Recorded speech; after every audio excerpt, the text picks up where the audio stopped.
Hello guys, ഇന്നലത്തെ മഴയത്ത് നമ്മുടെ പാഷൻ ഫ്രൂട്ട് കുറേ വീണെടുക്കുന്നുണ്ട് കേട്ടോ. അത് പറിക്കാനാണ് ഞാൻ ഈ പോണത്. എൻ്റെ കുട്ടിക്കാലത്ത് കിട്ടിയിട്ടില്ല എനിക്ക് ഈ ഒരു ഭാഗ്യം കേട്ടോ. എൻ്റെ വീട്ടിലൊന്നും പാഷൻ ഫ്രൂട്ട് ഇങ്ങനെ ഉണ്ടായിട്ടില്ല ഗൈസ്. ഉണ്ടായി വന്നപ്പോഴേക്കും നമ്മൾ വീടൊക്കെ മാറിപ്പോന്നു.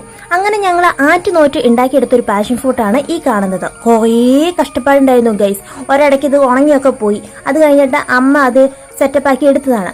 നമ്മളെ കൊണ്ടൊന്നും പറപ്പിക്കത്തില്ല കേട്ടോ. അതൊന്നും നോക്കി നമ്മൾ വെള്ളമൊക്കെ ഒന്നും വേണ്ട. ആശാത്തി തന്നെയാണ് നമുക്ക് പറിച്ചു തരത്തുള്ളൂ.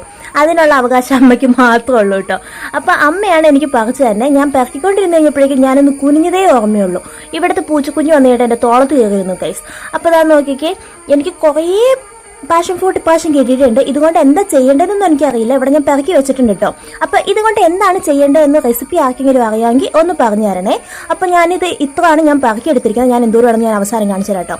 ഞാൻ നോക്കിയെടുത്ത് അമ്മ നോക്കി കഴിഞ്ഞപ്പോൾ കുറേ കൂടെ കിട്ടി ഗൈസ്. അപ്പൊ വീഡിയോ ഇഷ്ടപ്പെട്ട ലൈക്ക് ചെയ്യാനും സപ്പോർട്ട് ചെയ്യാനും സബ്സ്ക്രൈബ് ചെയ്യാനും മറക്കരുത്.